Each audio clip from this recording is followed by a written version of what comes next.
నమస్తే, welcome to Suman TV. నేను మీ కృష్ణవేణి. శని జయంతి, అమావాస్య కలిసి రావడం చాలా విశేషమైన రోజు. ఆ రోజున ఏమేం పనులు చేయాలి, ఏమేం చేయకూడదు, ముఖ్యంగా శని ప్రభావం ఉన్నటువంటి రాశుల వాళ్ళు, జాతకాలు ఉన్నటువంటి వాళ్ళు ఏ పరిహారాలు చేసుకోవాలి, ఈ అంశాలన్నీ తెలియజేయడం కోసం ఈ రోజు మనతో పాటు ఉన్నారు ప్రముఖ జ్యోతిష శాస్త్రవేత్త, ఆధ్యాత్మికవేత్త, సంకల్ప మందిర్ నిర్వాహకులు బ్రహ్మశ్రీ నందిభట్ల శ్రీహర్ శర్మ గారు. మాట్లాడదాం. గురువుగారు నమస్కారం. వాగర్థావివ సంపృక్తౌ వాగర్థ ప్రతిపత్తయే జగతః పితరౌ వందే పార్వతీ పరమేశ్వరౌ.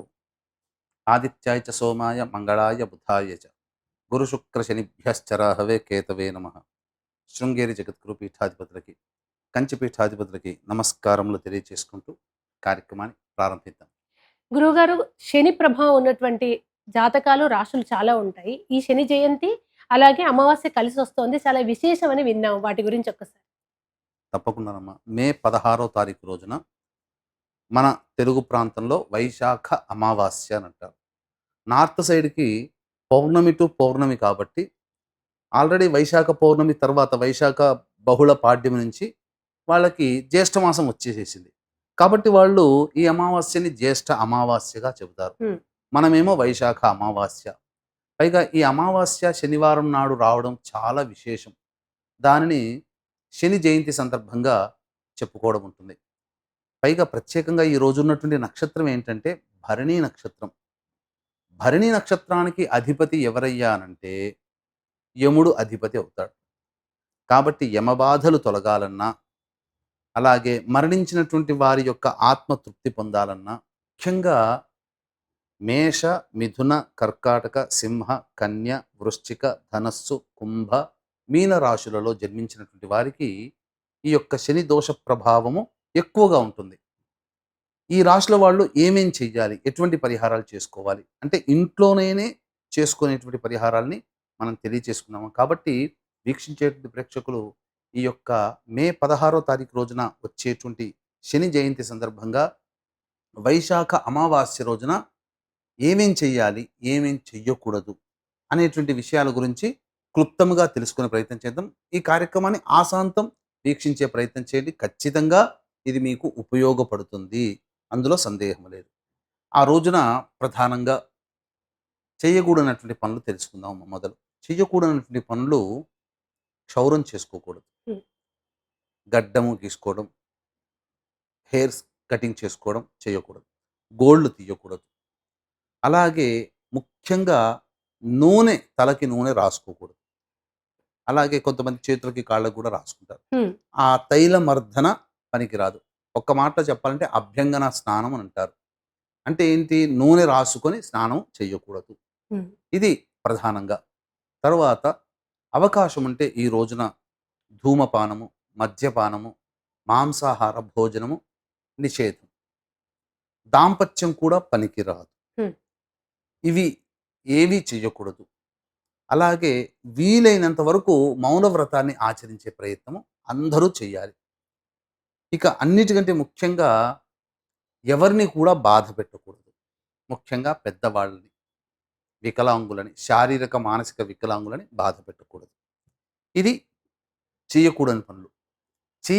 చెయ్యగలిగేటువంటి పనులు, చేయాల్సినటువంటి పనులు ఏవైతే ఉంటాయో, సూర్యోదయం కంటే ముందే నిద్రలేచి చక్కగా ఇంట్లో నువ్వుల నూనెతో దీపారాధన చేసి, ఉదయిస్తున్నటువంటి సూర్యుడికి నమస్కారం చేసి, సూర్యాష్టకం 6 సార్లు ఉదయిస్తున్నటువంటి సూర్యుడిని చూసుకుంటూ, లేదా అక్కడ కూర్చొని ఎదురుగా కూర్చొని కానీ సూర్యాష్టకం 6 సార్లు పారాయణం చేయాలి. ఇది మొట్టమొదటి పని చేయాల్సినటువంటిది. ఇక ముఖ్యంగా ఈ రోజున అమావాస్య కదమ్మా, శని జయంతి, పైగా భరణి నక్షత్రం కూడా ఉంది కాబట్టి ఈ రోజున ప్రధానంగా సంబంధించినటువంటి పెద్దలకి పిండ ప్రదానం ఖచ్చితంగా చేయాలి. పిండ ప్రదానం లేకపోతే కనీసము బ్రాహ్మణుని ఇంటికి పిలిపించుకొని తర్పణాది కార్యక్రమాలను జరిపించి బ్రాహ్మణునికి స్వయం పాకదానము, దక్షిణ, వస్త్రదానము, అవకాశం ఉంటే ఈ రోజున చెప్పులు, గొడుగు, విసనకర్ర ఇవి దానం చేయాలి. చేసినట్లయితే పితృదేవతల ఆశీర్వచనం కలుగుతుంది. ఎందుకనంటే మనకు ఏది జరగాలన్నా దైవం కంటే అతివేగంగా స్పందించి అతివేగంగా మనకు కావలసినవన్నీ ఇచ్చేటువంటి వాళ్ళు పితృదేవతలు. బ్రతికుండంగా మన తల్లిదండ్రులు, తాత ముత్తాతలు ఎంత గారాబంగా పెంచి మనకు అన్నీ అడగకుండానే ఇచ్చి మనల్ని వృద్ధిలోకి తీసుకొచ్చారో, మరణించిన తర్వాత కూడా వాళ్ళ ప్రేమ ఆప్యాయతలు మన మీద ఉంటాయి. హ్మ్. కాబట్టి కృతజ్ఞత భావంగా వాళ్ళకి చేయడం. చేస్తే ఇంకా సంతోషించి వాళ్ళు మనకి ఇంకా దైవం కన్నా చాలా శీఘ్రంగా మనకు శుభ ఫలితాన్నిస్తారు. దేవుడన్నా పరీక్ష పెడతాడు కానీ, పితృదేవతలు సంతోషం చెందారు అనంటే ఇంకసలు ఇంక తిరిగే లేదు. నిజమే. ఇక తరువాత ప్రధానంగా ఇప్పుడు శని ప్రభావం ఎదుర్కొంటున్నటువంటి రాశులు. శని అంటే చాలామంది భయపడుతుంటారు. అదేదో బూచిగా చూస్తుంటారు. ఒక దయ్యంలాగా, భూతంలాగా చూస్తారు శని భగవానుడిని. కానీ వాస్తవానికి శని భగవానుడు మన కర్మ దోషాన్ని తొలగిస్తున్నాడు కష్టాల రూపంలో. హ్మ్. కాబట్టి కష్టపడడం తప్పదు. కానీ ఆ కష్టము, బాధ మనకు తెలియకుండా జరిగిపోయి, మనం ఆనందంగా మనం ఆ సమస్యలను ఎదుర్కోగలిగే మానసిక, శారీరక శక్తిని శని భగవానుడి యొక్క అనుగ్రహం వలన పొందుతాం. కాబట్టి ఇక్కడ మనమేదో మాఫీ కోరుకోవట్లేదు. హ్మ్. మన కర్మ దోషాన్ని తొలగించుకోవడానికి నీకు చేస్తున్నా నా కర్మ దోషం తొలగించని మాఫీ కోరుకోవట్లేదు మనం. మనము ఏం చేస్తున్నామంటే ఆ కష్టాన్ని భరించే శక్తిని ఇవ్వమని వేడుకుంటున్నాం. అంతే. అంతే. చాలు. అవును.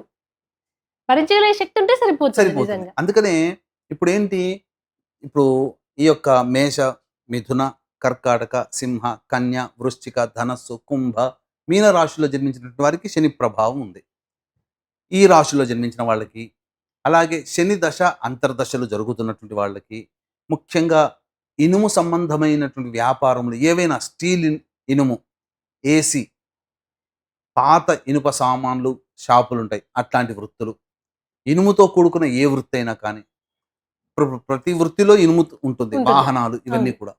ఇవన్నీ ఆ వాహనాలు అమ్మేటువంటి, కొనుగోలు చేసేటువంటి వ్యాపారస్తులు ఉంటారు కదా! ఆ వృత్తుల్లో ఉన్న వాళ్ళు, స్టీల్ అమ్మేటువంటి వాళ్ళు. ఇటువంటి వాళ్ళందరూ కూడా ఈ వ్యాపారంలోకి వస్తారు కాబట్టి, ఈ యొక్క శని సంబంధమైన వ్యాపారం, తైలం అమ్మేటువంటి వాళ్ళు, నూనెను అమ్మే ఎడిబుల్ ఆయిల్స్ కానీ, గ్రౌండ్ ఆయిల్స్ కానీ, ఏవైనా కానీ, పెట్రోల్, డీజిల్ ఇవన్నీ కూడా, నాఫ్తలిన్ ఇవన్నీ కూడా శని సంబంధమైనటివే. ఇవన్నీ వీటితో వ్యాపారాలు చేసేటువంటి వాళ్ళు. వీళ్ళందరూ కూడా శని సంబంధంగా వస్తారు. అలాగే పుష్యమి మరియు అనురాధ, ఉత్తరాభాద్ర ఈ నక్షత్రాల్లో జన్మించినటువంటి వాళ్ళు, మకర, కుంభ రాశుల్లో జన్మించిన వాళ్ళు విశేషంగా. కాబట్టి వీళ్ళందరూ కూడా ప్రభావం గురవుతారు. ఇప్పుడు చెప్పినటువంటి మేష, మిథున, కర్కాటక, సింహ, కన్య, వృశ్చిక, ధనస్సు, కుంభ, మీన రాశుల్లో జన్మించిన వాళ్ళు కూడా ఈ యొక్క ప్రభావానికి గురవుతారు. కాబట్టి ఈ చెప్పిన రాశిలో జన్మించిన వారు అతి సులువుగా చేసుకునే పరిహారాలు కూడా చెప్తానమ్మా. హ్మ్.